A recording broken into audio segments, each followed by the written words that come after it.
What happens when life forces you to pause, to face your own mortality and come back forever changed?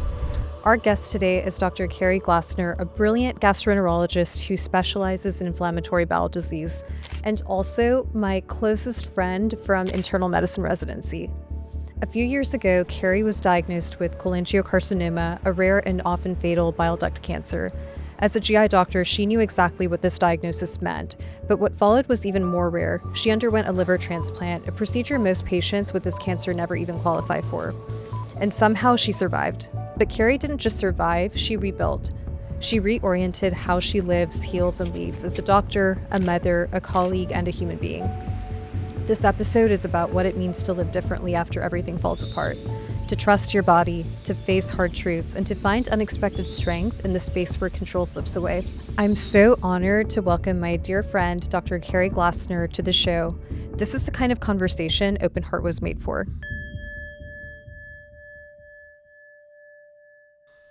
Welcome, Kerri. Thank you so much for having me today. I'm excited to be here. Okay, Kerri, do you remember how in residency we used to have something called Snapchat Wars? Yes, and I really miss those days. It was so much fun. I almost feel like when we're in the same room, I have to grab my phone and start taking candid videos of you because that's my habit. I have many saved images of you that could be used for blackmail. Oh, don't worry. Some of yours are going to be on this podcast. Oh gosh. Oh my goodness. And so I do have some questions for you. You were always my lifeline in residency. You were the person that I would come to when I had no idea what to do. Literally in the middle of the night, hey, Kerri, I'm scared. What should I do for this patient? Or why am I so tired? Or I'm really hungry. Where can I find a snack? And you were always there for me, no matter what the question was. And I remember I was going through my days of just doing all the things, like being in your 20s, living life. And we had those really cool, joyful moments together. And so I wanted to hear a little bit more about your story beyond that. So when you called me a few years later to tell me about your diagnosis, we were both pretty deep in our careers. You were still in Houston as an IBD attending at the program where we trained, and I was in Austin as a cardiology fellow.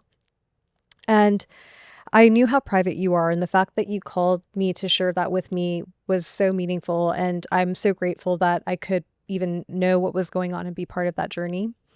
But would you be comfortable sharing your story with us today? Yeah, definitely.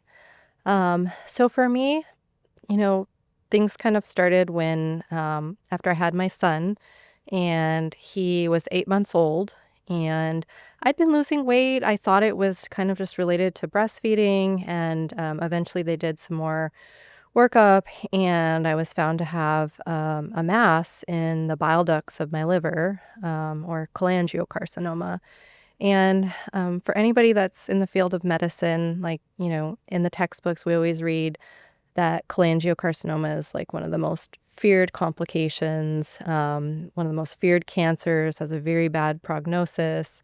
And so when I found this out, my baby is 8 months old and I was devastated. I thought I was going to die. The prognosis is, really a year without a liver transplant. And so it was all very scary, very shocking. And I think that, it was something that was very difficult to go through especially with a really young baby. I luckily had I feel like I just happened to be in the right place at the right time, being at Methodist, which is a big liver transplant center. Immediately, my colleagues went out of their way for me. They contacted our transplant surgeons. And one of them, the chief of transplant surgery, called me on my cell, and he was telling me that, I know this sounds really bad, but we're going to get you through this. And, if we can get you through chemotherapy and radiation and that tumor remains stable, then you may be a candidate for a liver transplant. And even the way I'm saying it, he was much more positive and confident than that. It wasn't a question of if I would get to that point. With him, it was you will get to that point. It's so interesting that you remember how that felt, how it landed, the way that he said that.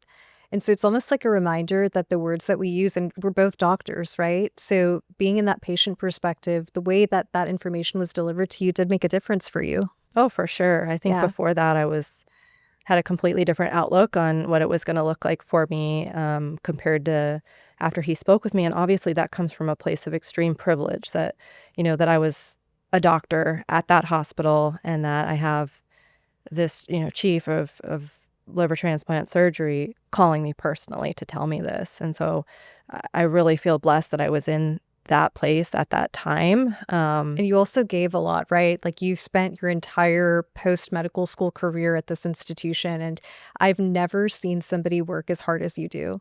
And I remember like you've always had to deal with things. You've always had these kind of chronic underlying medical issues that would flare up. And I think the fact that you could even show up every day the way that you did, and also you're not just showing up, you are achieving. Like you are getting the highest scores on everything. You're taking the best care of patients. You have the best outcomes. The fact that you could even do that and remain in that institution and provide those kind of services, like it's almost like the stars align for both sides. Well, that's really kind of you to say all that, and I really appreciate that. But yeah, it's really interesting because not all centers transplant for cholangiocarcinoma. So I truly was in the right spot at the right time. I had a lot of people advocating for me. And I think it just, obviously I was very blessed to be in that position. This episode of Open Heart is supported by Summit Group Wealth Management. Greg Berryhill and his team of experts help people create financial clarity so they can live fully and on their own terms. Learn more at summitgroupwealth.com. I think that brings me to my next question.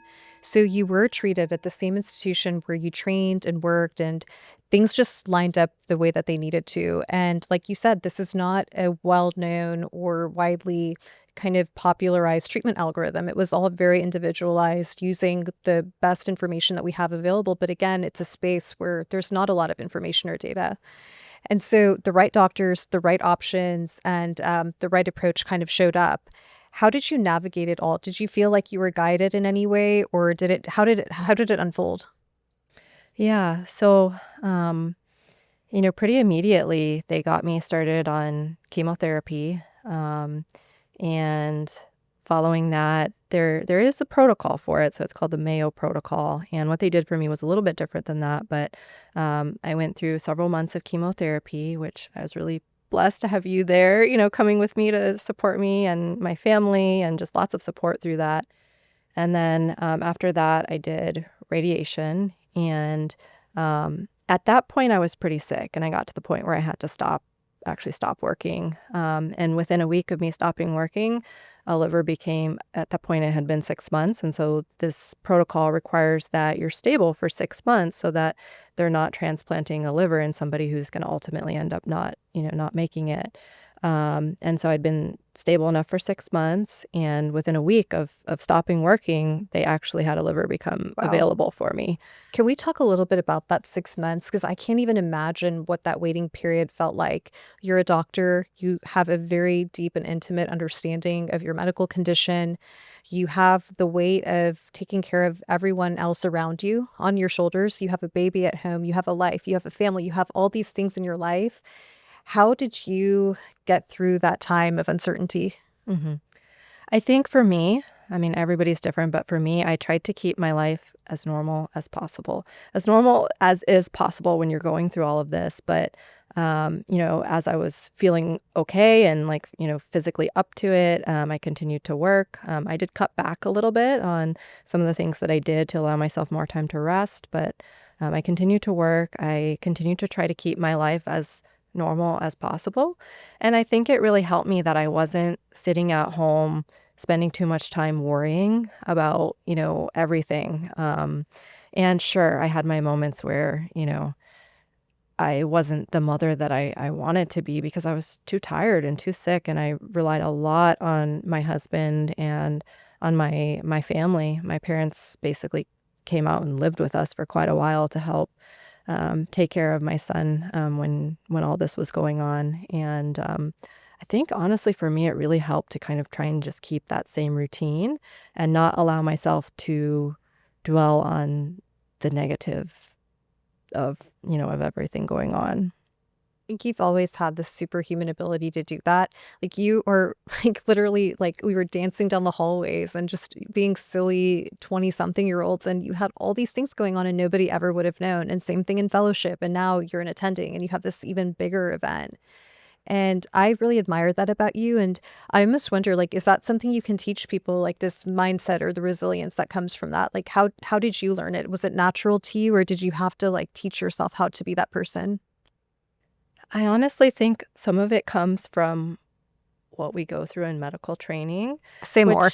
which is good and bad. I think that we're kind of taught that no matter what, you keep going. And Do you feel like the stubborn old donkey that just has to like carry all the things up the mountain day and night sometimes? Because I do. I feel like that's true, and I feel like obviously this is not always the best, but we're taught to kind of like just like mentally to be so tough and so strong. And the stuff that we see happen during training obviously is not something that a normal person sees happening. And I think that there probably should be a lot more support for what interns and residents and fellows see. And the stress and the just the mental things that we have to go through to kind of comprehend what we're seeing. But I also think that it kind of trains you to be this very resilient, strong person. And If again, you have to it's good and describe this bad. in terms of an animal, which animal would you pick? That's a good question. I keep getting like donkey, mule, and I don't know Uh-huh. why I for thought camel. myself. Honestly, I thought camel. They have to like truck across the desert and it's extremely hot and they keep going. So I don't know. Yeah, and you have to have this huge reservoir to keep sustaining you, but the reservoir does run out, It right? does. It does. And sometimes I think that we keep stuff internalized too much. And maybe we push a little bit too much because that's what we were trained to do. And we're trained to be like very strong and calm in emergent situations because we have to be in order to make, these decisions for our patients. And so again, I think there's a positive and probably Yeah. a negative side to that as well. Do you ever feel like it's like be human but not too human, connect but not too deeply? Like, yes, show up and be fully there, but still maintain that sterile distance. It's almost like what's the right balance? How do you even know what the right balance is? Yeah, I don't think there is a right balance. I think it all depends upon that specific time, that specific situation. It's kind of like talking about work-life balance.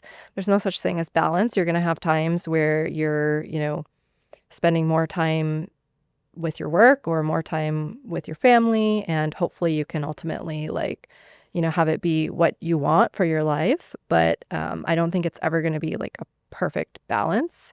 Though I do feel like we kind of found a little bit of a balance. Remember when we were on night float together and you were my upper level and we would go and get these like beautiful coffees, and my toxic trait in that period of my life was just buying stuffed unicorns, like luxury stuffed unicorns. I could not stop buying them from the gift shop. Like I would literally spend all of my money from residency.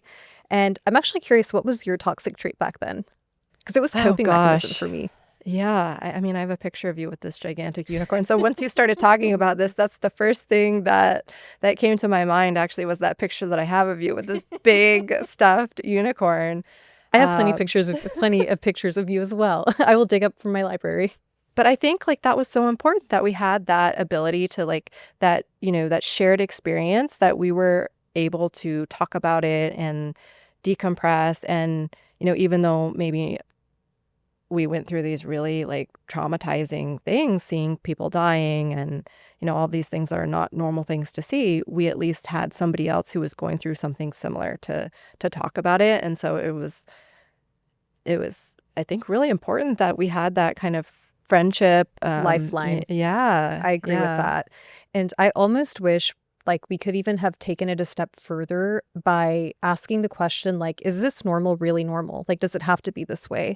But the system feels so overwhelming whenever you're in this powerless position as a trainee and you're so dependent upon all these systems and structures to get you to where you want to go.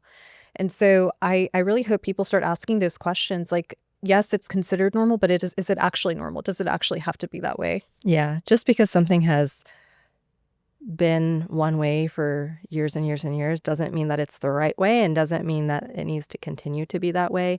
In my personal opinion, I think that we need to incorporate mental wellness, therapy, psychiatrists for all trainees. I think it should be a requirement that they have to do Yeah. it. Like high performance athletes, they have Yeah. access to coaches and all these practices to keep them in this optimal condition.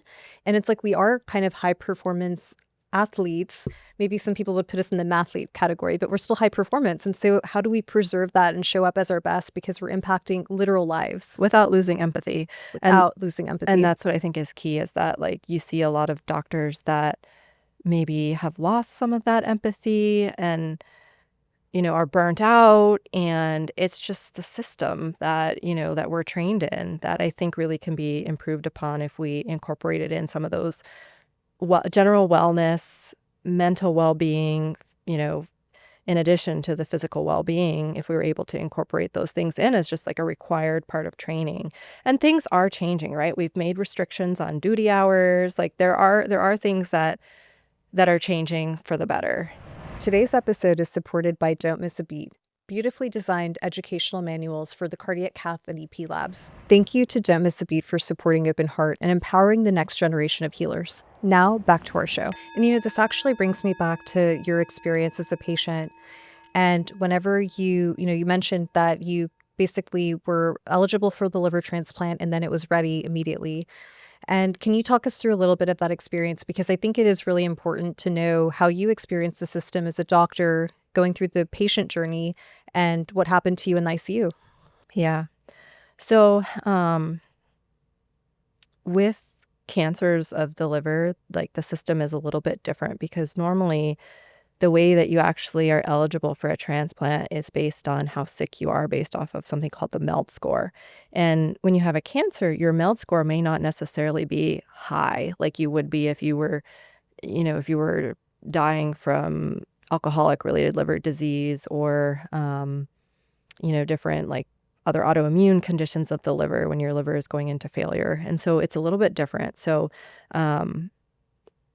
they had to actually look for livers that were kind of outside like the standard transplant list just based on like my MELD score not being high enough for that. And so there's different things like this is probably like too detailed, but different like deceased donors and stuff like that that they can go to get some of these livers that are like not considered like the top, I guess, would be the best way of explaining it. And so luckily, like one of those livers became available for me, which is amazing, that people are donors and that this saved my life. This allowed my 8-month-old son, to keep his mother. So I can't say enough about, my liver donor and his family, like the gift that they've given me. But after I got admitted for the transplant, unfortunately, I didn't do so well Gosh, after I the remember transplant. seeing you in the ICU and just, I don't know that I've ever seen you like that before. Yeah, my surgery ended up being a bigger surgery than they thought it was going to be because the cancer had spread down into my pancreatic duct. And so they ended up not only having to do the liver transplant, but they also had to remove part of my pancreas, part of my small intestine, and part of my stomach, a procedure called a Whipple. And so either of these procedures alone are big, big surgeries, but apparently my surgery was like a 12-hour surgery. Not to mention like everything that you had to go through leading up to it. Like you went through the ringer. Like you had a lot happen to you in a short period of time. Yeah, yeah. And so, I had some amazing transplant surgeons that were able to do all of this for me. And then afterwards, I ended up getting a blood clot forming in one of the arteries of the transplant liver, and unfortunately that caused half of the liver to like necrose or die. But the liver is an interesting organ because it can regenerate. So anyway, initially they Could thought we that, correlate that to our ability to regenerate as human beings? right? It's amazing. Was I the cheesy one in residency? I'm starting to feel like I was. But anyway, please Oh, continue. And so, they initially thought that they were gonna have to retransplant me. I got listed. There was actually another liver that became available, and then it ended up not being like the right liver for me, and so they canceled that surgery.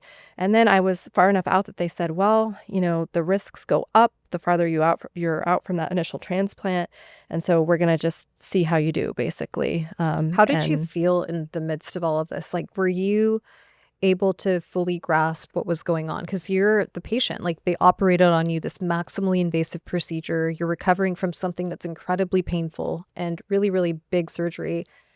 And you're not able to see your son. You don't have the normalcy of your day-to-day life. Like, what kind of emotions were you going through at that time?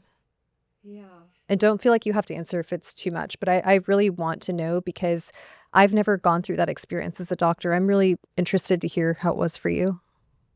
Honestly, it was really, really hard. I think that unless you've been through something like this, like even as a doctor, you don't understand like what it's like for people to be in like really, really severe pain. I can remember nights where like I wear glasses and contacts, and so I didn't have those, and like I really can't see well at all. Like I'm pretty blind without my glasses or my contacts, and so I didn't have that, and it was dark in my room, and I was in pain. I wanted to call for the nurse. I couldn't find the button or anything. So I was one of those people that we hear, when you're walking by in the hallways yelling help, because you know, I just was helpless. Like I needed somebody to come to my room, but I had no call button. I couldn't see.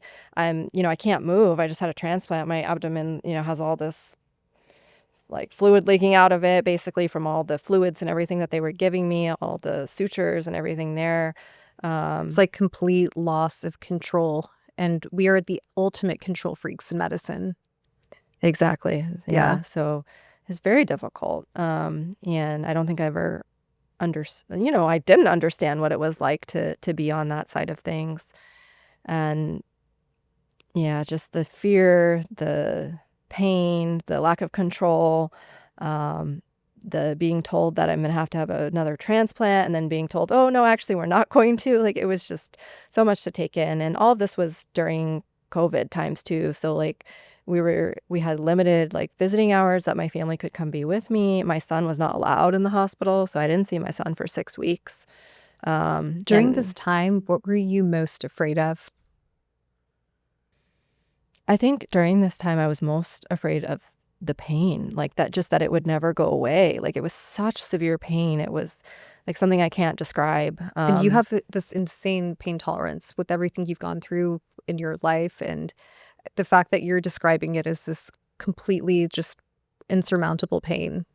If you can think about like being perfectly fine with having tubes in your nose, up your bladder, coming out of your abdomen. I didn't care about any of those tubes, but the pain inside my abdomen because I had not only, the transplant, half of my liver dying, I also had a leak, a pancreatic leak, which is leaking digestive enzymes that, are just causing peritonitis or just inflammation and irritation and extreme pain in the abdomen. So did they do anything to help you with the pain? They tried. They had me on a lot of different pain medications, but I think that pain was just so severe that there wasn't like anything that was going to take that pain away. It was time, and that's hard. It's a hard thing to just be in that much pain and have to just wait for it to get better. Also, the realization in medicine that, like, even in spite of our best efforts, and even if we use every tool we have, we can't always make the thing better. Mm-hmm. Yeah, yeah, and being careful with the way that we address pain because yes, there's so many things around the opiate crisis and whatnot, but there's legitimate things where people need pain control. We're not talking about somebody who's in the hospital eating chips, sitting on the bed watching TV. Like, we're talking about somebody who's in the ICU, with tubes all over the place and has multiple complications from surgery. And so I think there was some issues surrounding that as well, where at one point I was told my pain was out of proportion for a liver transplant. And it's almost like, well, did you not know? This was before they knew that half of my liver, had died. And so it's like, well, first of all, I didn't just have a liver transplant. I had a liver transplant and part of my Whipple, part of my pancreas removed. I had a leak from that. Half my liver died. So I think there was some some of that going on And you where knew that, right? Like, you were able to conceptualize that because of your background, but imagine a patient where it's like they're if you're told like, "Hey, you shouldn't have this pain, but you do have this pain." It's almost like, "Am I lying?" Right? And that to me doesn't feel good to make somebody feel that way when they're already suffering. no, and I think that's what I thought at the time. I was like, "Why am I in so much pain?" Because I was too I was too sick to really understand, now I know exactly why I was in that pain, like, what was going on, but at that time, I was too sick to understand why, and I was like, "Oh my gosh," like, "they're telling me I'm having too much pain for this liver transplant that I had, like, what's wrong with me? Like, why am I in this much pain?" But I will say, like, even in the midst of that kind of crisis, like, when I came to see you, your first instinct was like, "Oh, pull up a chair. It's over there. Do you want water?" And it's like, you are just that person. And I'm Really? like, See, I don't remember that. how do you do that? I remember there was one time in residency where I got an eyelash in my eye and I abraded my cornea, and it was because I had the lash extensions and I wanted to look cute. And I couldn't see through this one eye. And I just remember I called, I think it was you and Whitney, and I was just like, "You guys, I'm out for the night. I can't possibly." And it's like the smallest inconvenience sometimes totally throws off like our ability to like show up. But you go through these really big things and you're like, "Let me still think about that other person." Well, I'm glad I did that because I don't remember that, but I No, but we want to think about you. but I think I was just I feel like when you have a cancer diagnosis and you go through all these things, sometimes even the most well-meaning friends and family sometimes abandon you a little bit because they don't know what to say, they don't know what to do, and you stayed with me and you came and you visited me, and, like, that's the most important thing you can do if you have somebody going through something like this is just be there, just don't abandon them, like, just be there for them, listen, like Yeah, that's an interesting thing you bring up because it's like, why? And sometimes it's surprising because it is people in medicine who can hold space for strangers. But when it comes to our own people, somehow we don't know how to hold space for other people suffering. And is it because we've become too detached to protect ourselves? maybe. Is it the discomfort? I also think sometimes it's just we feel like we don't know the right thing to say or the right thing to do. So it's the fear of doing something wrong. I feel like that. Like I've tried to think about like why that is, and that's kind of what I think. It's just that people felt like they didn't know what to say to me, or And it's like the human tendency, right? If we don't know what to do, we sometimes develop an avoidance. And it yeah. doesn't help the person, even if we have the best intentions. Yeah, even if you have nothing, like, if you can't think of the right thing to say, that's okay, just be there for them, and, you don't have to say or do the right thing, it's just being there. After you recovered from the liver transplant, did it change how you show up as a doctor for your patients? 100%. Yeah, I think it really changed the way that I feel like I always tried to really listen to my patients, but I think even more so kind of listening to their intuition, asking people, "Well, what do you think is going on?"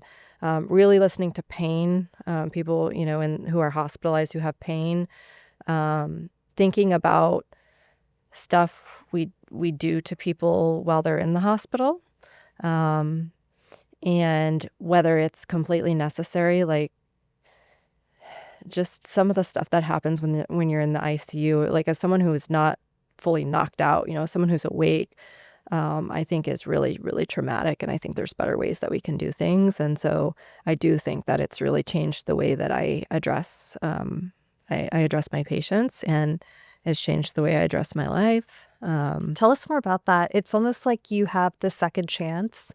And I'm curious, like, do you feel like you've taken that second chance to its fullest potential? What kind of changes have you made in life? Yeah, so I think the biggest change that I made was I moved. I was working in Houston, and the reason I made this move was multiple reasons. The primary reason was I grew up in Colorado and my family was there. And I realized how short life really is and how quickly things can be taken from you. And so it became my biggest priority that I wanted to move and be near my parents, my sister, my brother, who are all in Colorado. And I wanted my son to grow up knowing his grandparents and his aunts and uncles and cousins. Secondly, I had a lot of trauma from like having to go work every day at the same place where I experienced all these things. I didn't even Um, realize that. I would have to go scope sometimes in the same exact ICU room that I went through all this in. And I would feel so like anxious. I could feel my heart beating really fast. And It's like re-exposure. yes. And so I felt like I needed to get away from that because it was just constant.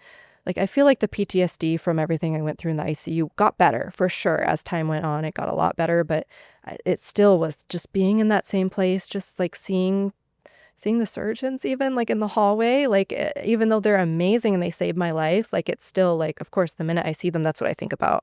And This also makes things a lot more understandable for sometimes patients develop an avoidance toward us, right? And it all kind of makes sense. yeah, I think we under acknowledge medical PTSD, which is a real thing for some of the things that people go through medically. And interestingly, like one of my good friends, she had told me the same thing. She was actually working at Methodist as well and went through a lot of traumatic health things there. And she ended up taking a position outside of Methodist for that reason, that she needed to get away from the place where she had gone through all this medical trauma and not just have to be there exposed to it every single day. And it makes a lot of sense. I mean, and I feel like I experienced that exact same thing. So that was another part of it. And the third part of it was that I really thought about what was important to me. Did I want to be spending as much time with my job, or did I want to dedicate more time, as much time as possible, to my family? And I think you really learn that you are replaceable to your job. You are replaceable to that, but you are irreplaceable to your family, to your friends. And so that became much more important for me. And so being able to spend more time with them, being closer, like not having to get on a plane to go see them, being able to see them like every single week, every single day if I wanted to, and taking a position where I was working less. I now work 4 days a week instead of 5 days a week, gave me more flexibility to spend more time with my family.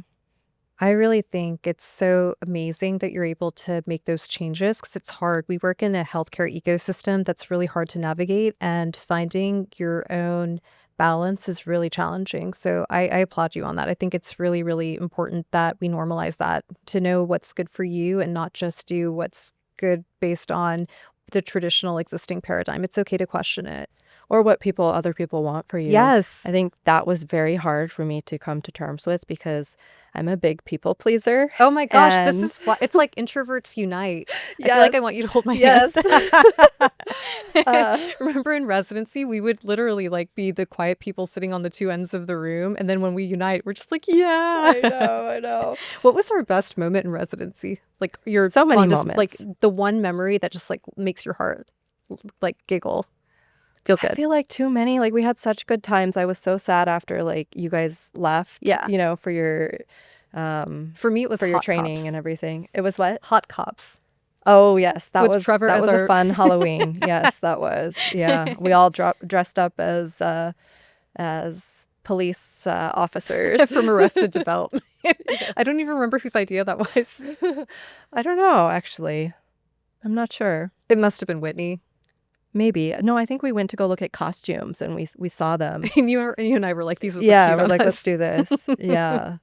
But that's the thing. We're people at the end of the day. We're human. Exactly. Yeah. And so, eventually I was able to kind of separate out what other people wanted for me versus what I really wanted. And it was hard because I was in a very academic setting, and I went from a very academic setting to, completely different way of practice. And I also wonder, like, was there any feeling of like guilt? Like this institution gave me this, or these people gave me this, and I have this special connection and obligation. Like, did you feel that? oh yeah, 100%. Like these were my mentors from when I was a resident, that I started working with them on research and that had done so much for me, for my career. And I didn't want to let them down. I didn't want to disappoint them.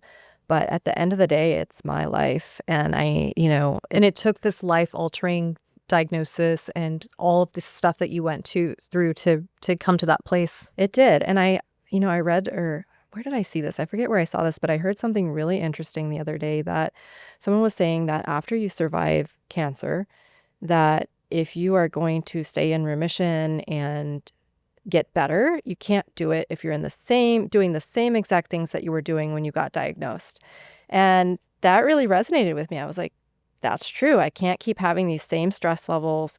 I can't keep, prioritizing everything else over myself and my family, or I'm never going to get, I'm not going to get better. I'm going to be at the same exact risks, that I was before in terms of environmental things. So, I'm so glad you mentioned that because I do think that there's something really valuable there. Because if we keep doing the same things over and over again, expecting a different outcome, whether that's in relationships, in life, in our health, I really think that there's something to it.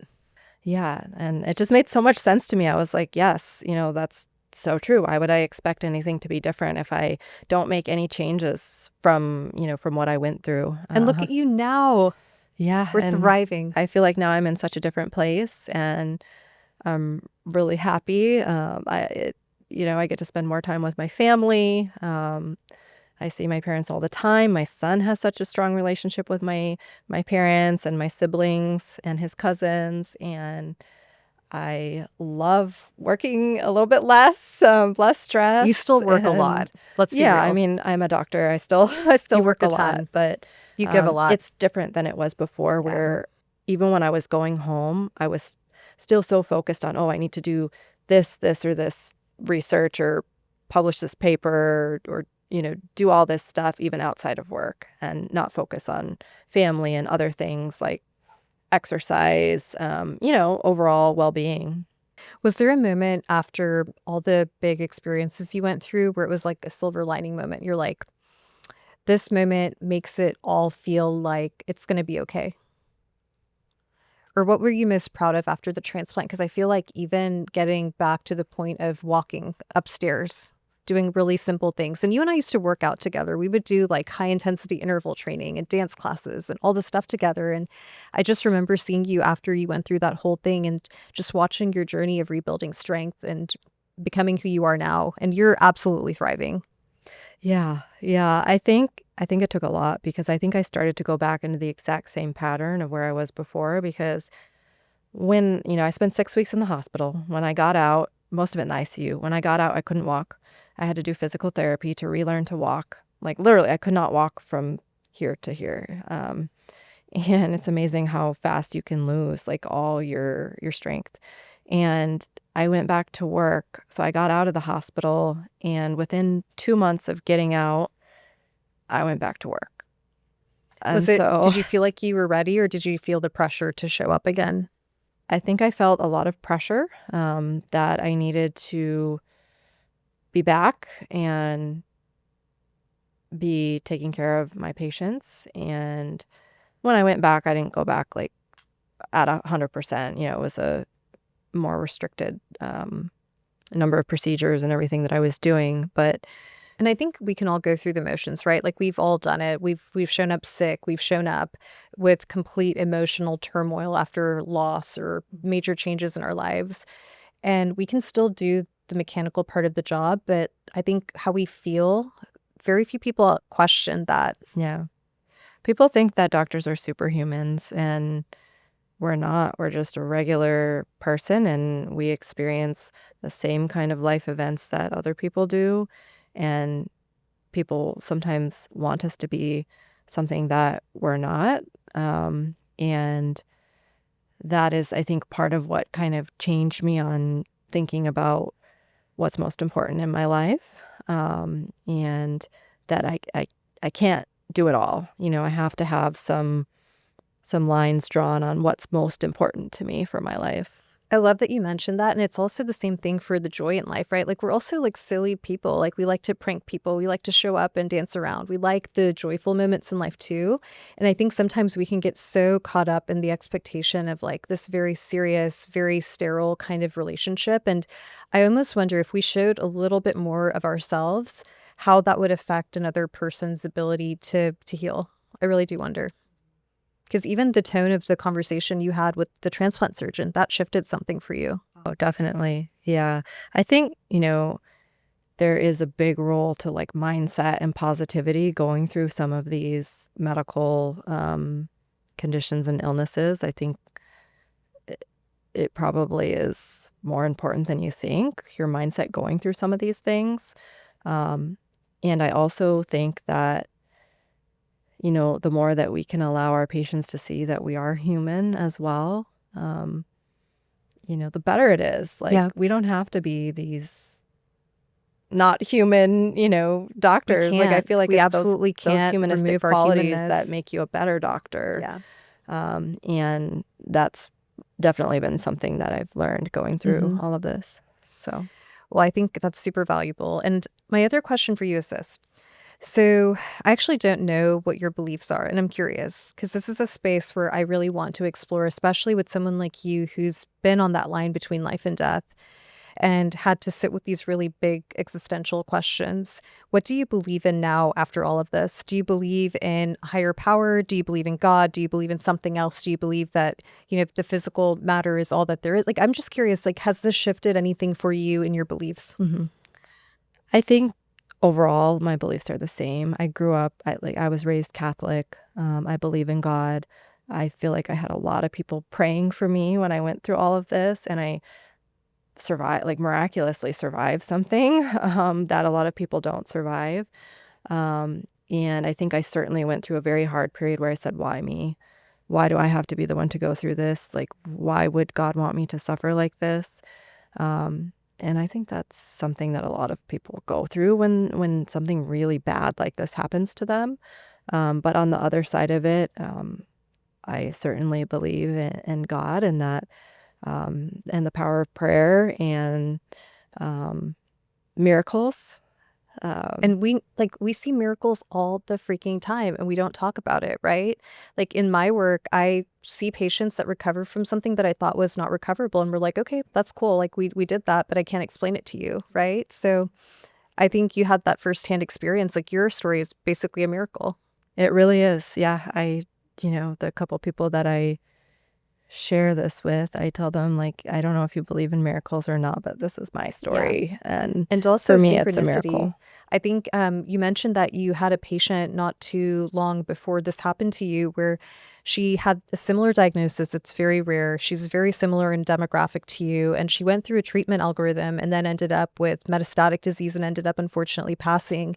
And I remember you telling me that that actually changed something about how you proceeded with your own treatment. Do you believe that was random or do you feel like that may have been guidance? I feel like,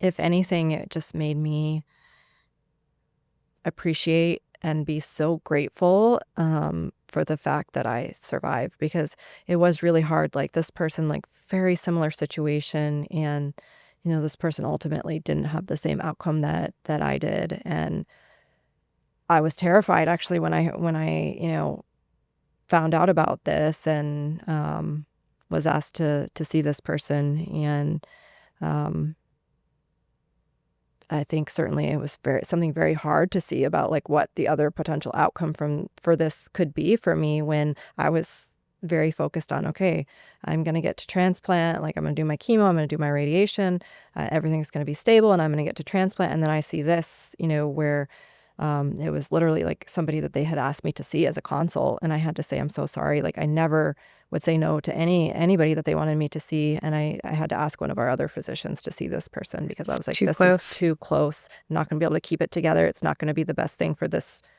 person. See, I admire that so much. It's like you can embrace your humanness. You're like, I cannot maintain my objectivity in this situation and I'm going to ask for help. I think that's a beautiful thing. And I do believe, like, the more I've done, the more I'm like, I don't believe in random anymore. I don't believe in coincidences. I think every interaction is meaningful and we just have to find the beauty or meaning or purpose or know that we're being guided in some way. And I very much feel like that in my work and now in my life as well. 100%. And it's the little things. Like, I know it sounds so cliche. Like, people say, oh, appreciate the little things. But, like, afterwards, like, just feeling well enough to walk, to be able to, like, drink a cup of coffee, even to be able to want to, because I wasn't able to eat. I didn't have an appetite for so long. Food was just disgusting to me.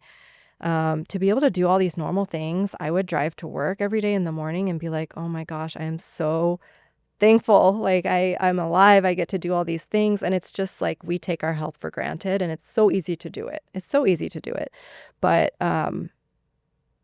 it is not something to be taken for granted. And we should do everything we can to protect our health and, to do everything we can to stay in good health. And the trusting your inner knowing when something isn't right, advocating for yourself, going through this process with that mindset of optimism, positivity. And I think you just demonstrate how do you get through the hardest moments in life with your entire story. Yeah. And that's a very interesting point because we do have intuition. I really feel that we do because I knew something was wrong. Like I was losing weight. I knew it wasn't right. And luckily I advocated for myself and I was like, something's not right. Even though I was young, like, yes, I was at risk for this with some of my chronic immune-mediated conditions, but I wasn't in the demographics that it was expected for. But I felt like something was wrong. And Trust it. yeah, I think you got to trust your gut. Like Gotta when you trust feel it. like something is wrong with your body, like advocate for yourself. Well, I think that's a really important message to leave our audience with. And my final question for you for the day is, what does living with an open heart mean to you now? I think so. This is really like the first time that I'm sharing my story publicly. And I almost feel like I owe it to other people who are going through something like this, the same thing, or anything similar, to share my experience. And so just being like open and sharing what I've learned from going through this, I feel like I went through this for some reason. I survived it for some reason. And maybe that reason is for me to share it with others and to use what I've learned from this and hopefully be a better person, a better doctor, and change the way that I do things. And so, although I've been hesitant to share this, because obviously it is something that is very personal and not everybody feels comfortable sharing about kind of like medical things that they've gone through, but I almost, there's some reason that I went through this. And so to me, that's kind of what having an open heart means, being willing to share these things that only you can learn because you're the only one who's gone through that, right? And there's so much that we don't know until we've actually gone through it. And that is something I think that I've also learned from this is like there's no way that I can know what someone else is going through and to keep that in my mind that if I haven't gone through it, I don't know what they're going through. And I think we forget that sometimes as doctors. How does it feel for you now sharing your story? How do you feel? I think that I feel at peace with sharing my story. I feel like I have an open heart. Oh my God, open heart. And I hope that my story, helps somebody out It there will. who's going through these things. And I really believe this will reach the person who needs to hear it. Even one soul impacted by this is the ripple that we can't see, but will shift the world. And I'm so, so grateful. Like, I can't even tell you how much gratitude I have in my heart for you for all the reasons, but especially this. well, I'm really grateful for you having me on here and for always being there for me and um, just being an amazing friend in person. So now we're going to go back to our regularly scheduled programming where this morning we were talking about how much fiber is too much and how much protein should you eat in one meal. And what else do we talk about? Like the heart gut. We're actually not supposed to be friends. Like GI and cards are not traditionally friends. I'm supposed to be fixing all the bleeds that you create with your blood thinners and Dual your antiplatelet therapy forever. Oh my gosh. No, but thank you so much, Kerri. It means so much that you'd be willing to share with us. It means a lot that you'd want to have me on here. So thank you so much for having me. What you just heard wasn't just a medical story, it was a deeply human one. For Kerri, this was the first time she's ever shared her experience publicly, and I just want to pause and acknowledge what an act of courage that is. She's walked through one of the hardest things a person can possibly go through, and yet somehow she continues to show up both with strength and softness. That's what moves me about her, the way she holds space for duality. She's a world-class physician, a brilliant thinker, and she's also deeply human. Vulnerable, honest, real, her story reminds us that being a healer does not mean being invincible. It means being human. And sometimes the most powerful medicine we offer is not what we prescribe, it's how we show up, with honesty, with humility, with heart. If you're listening and walking through your own season of uncertainty, illness, or grief, I hope this episode offers you some comfort, courage, and the reminder that you are not alone. We don't always get to choose what happens to us, but we do get to choose how we rebuild. And sometimes what comes next, the life that emerges after the fall, is more beautiful, more aligned, more awake than the one that we thought we lost. Kerri, thank you for your friendship, your bravery, your trust, your courage, all the things for keeping me alive during residency. And to everyone here, thank you for listening. Until next time, keep your heart open. This is Priya Rao, signing off.